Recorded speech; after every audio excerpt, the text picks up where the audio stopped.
is that one thing when I like about this election where be say that they still they do whether they drag each other up and down, so it don't teach us a lot of things. For those of una wey no know say this election go open another version. I don't know how it go to finish, whether they go resolve and they not go resolve am, but one thing I know, it will remain in history. This election is going to be something people will talk about for a very long time. So this this former president, Nigeria Bar Association, Dr. Olisa Agebakoba, he said something that you guys should hear with your own ear. I shouldn't be the one to tell you. He said, is it not people that are creating this law? They can also do things in a small time, like in a brief time. They can also do it if they want to. So listen to this video.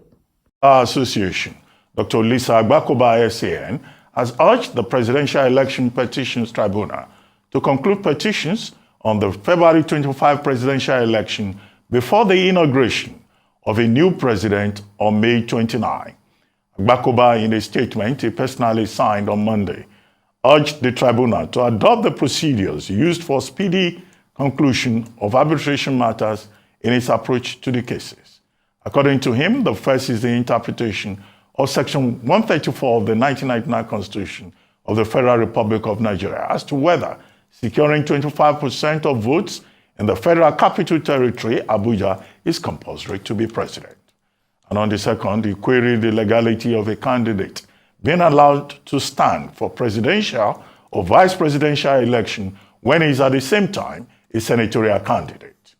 Joining us now on the morning show is Dr. Olisa Agebakoba, a senior advocate of Nigeria and a former president of the Nigerian Bar Association. Good morning, Dr. Agebakoba, and thank you for joining us on the morning show. Well, let's start with your... Good morning, Robin. How are you? I'm good, thank you. Let's start with your proposal that election petition cases at the Presidential Election Tribunal can be concluded within 7 days if the tribunal takes a more proactive approach to it. But how feasible is that, considering the fact that election petitions have time limitations, they have a time frame. The Constitution talks about 180 days. When you appeal, you have 60 days. And then we're dealing with an election in which you probably have over 10,000 polling units. How do you do all of that within 7 days and before May 29? Shouldn't you be recommending that the Constitution has to be reviewed first? That challenge about time limitation should be addressed and properly defined.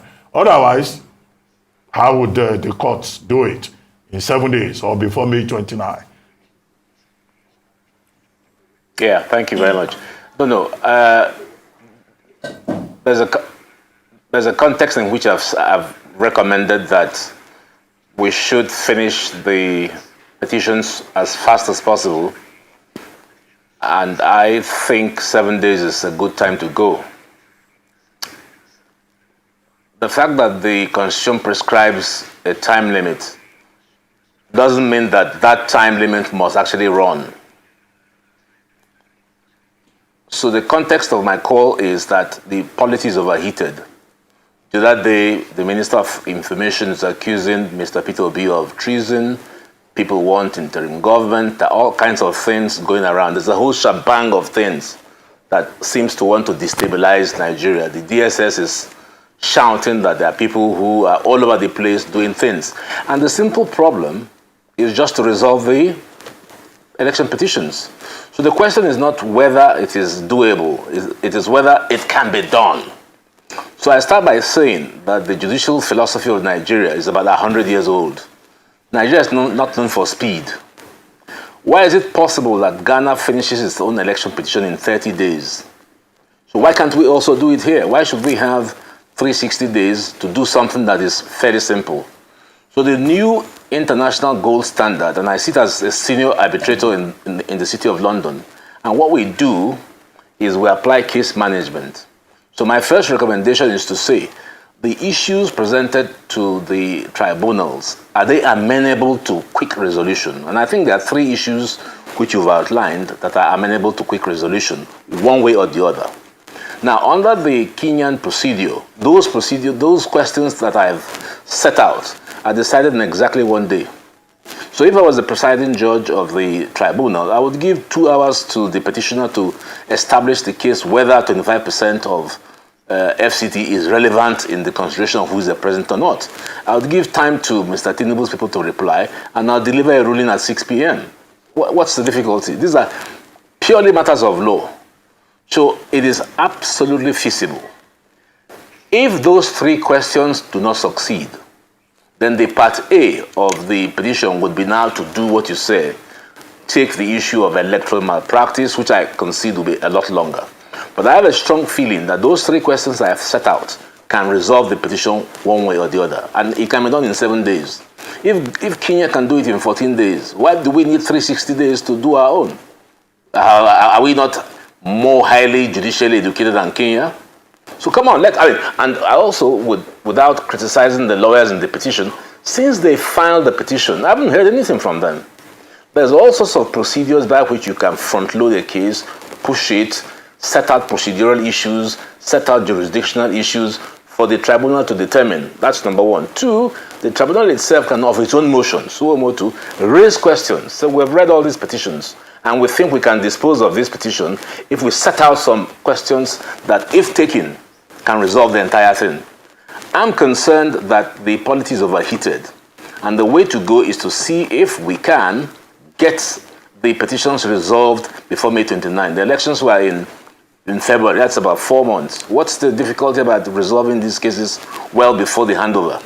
Kenya has a procedure whereby they lay out a policy. There shall be no inauguration until the petitions are complete. And in the Olisa panel, which I was a member, we set out that procedure. There's a certain unfairness for a petitioner to challenge a president-elect who goes on to get inaugurated. That's what's causing all the problem. So let's give it a go. Let the judiciary give it a go. Let the lawyers in the tribunal give it a go to see whether we cannot accomplish what I've described in my letter. So that's the basis of my letter. All right. Ruben. Well, thank you very much, Dr. Agebakoba. Good morning and good to see you. One of the things I'd like to ask you, you've painted a very good picture in terms of how things can work if it's settled as you recommended. However, yes, there are still a few challenges, perhaps. As Dr. Abati cited, 180 days is the time stipulated, and then a further 60 days if you were to appeal the decision of the courts. Now, no. You're sorry to cut you. Yes. Sorry to cut you short. Yes, you are wrong. Okay. Nothing says you must take the 180 days. Nothing says you must take the 180 days. Yes, I said stipulated. Why do you that's suppose the amount that? Of time. Because there's a timeline. No, not. So I said that's the timeline given. You can go on the first day. Yes, I agree with you. But I said you can go in on the first day. But the applicant has 180 days. That's what I mentioned. But you're recommending that He doesn't. If Peter Obi is pushing his petition and he wants the president-elect not to be inaugurated, why should he wait for 180 days? If he files the petition, he ought to put in applications for a summary judgment. Why must he wait? That's the mistake. Kenya has a 30-day timeline. Nobody waits for the end of the timeline. Once you file your petition, you should be ready to make preemptory strikes. So if I was in the petition, I filed the petition on Monday. On Tuesday, I will file all my papers and request the court to determine certain jurisdictional questions. The fact that I have 180 days doesn't mean I should wait to 179 days to then begin to hustle. Everybody agrees that the policy is overheated. So we need speed. Okay. All right, so that brings me to my question, Dr. Agebakoba. Of the petition. Yes. So that brings me to my question. Despite what you have said in terms of you don't have to wait for the 180 days, you can do it on day one. The petitioner and some actors in this matter have said that they encountered challenges. So the question I was going to pose to you is that what are some of the areas that would prove difficult for this to be actualized? This picture you've painted in terms of 7 days, you can have it sorted. What are some of the challenges? I bring to question, or perhaps ask you the question around the access, for instance, to the back end or CTC of an INEC, preventing that access, delays in getting your materials ready for the case. Are these some of the deliberate, perhaps, or not deliberate issues that might come up in making your proposal a reality? Yeah. The point is that in modern judicial case management philosophy, there are steps you take to arrive at a conclusion. So step one would mean that if the decision of the tribunal states that 25% of FCT is not required, that point fails. If the tribunal says that 25% of FCT is required, then the petition succeeds. Now, so as you go up the steps, you will come to the point where the most difficult question will be posed, which is electoral irregularity. Mr. Robert Clark was on your program yesterday, and he gave a description of how petitions work. Petitions work on 2 levels. The first one is the technical level. All the 3 points I laid out, they are jurisdictional. They don't need any facts. You don't need a single documentation from INEC, because on the facts, Mr. Tinubu did not win 25% in Abuja. So you don't need any access from INEC. It's stated in the petition. So the question is a legal question. What is the consequence of Mr. Tinubu not getting 25% in Abuja? Is it fatal or is it not fatal? You don't need any recourse to INEC for any documentation. If the question is answered in the negative, Tinubu goes through. If it's answered in the positive, Tinubu loses.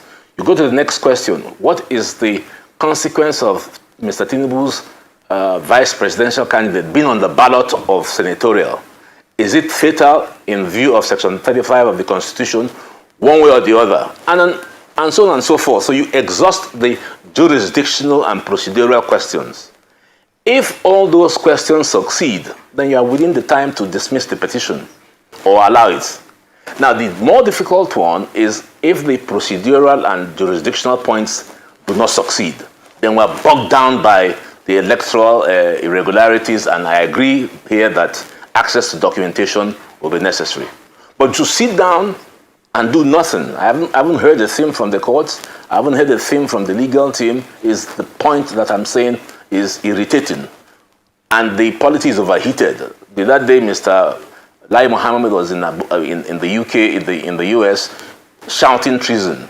Mr. Tinubu, Mr. Peter Obi is here, making his own war. But we can resolve all this and have peace if the petition is decided one way or the other on technical points. If it fails, and I take the point that it's possible that it will fail, then we go to step 2, which is evidential hearings.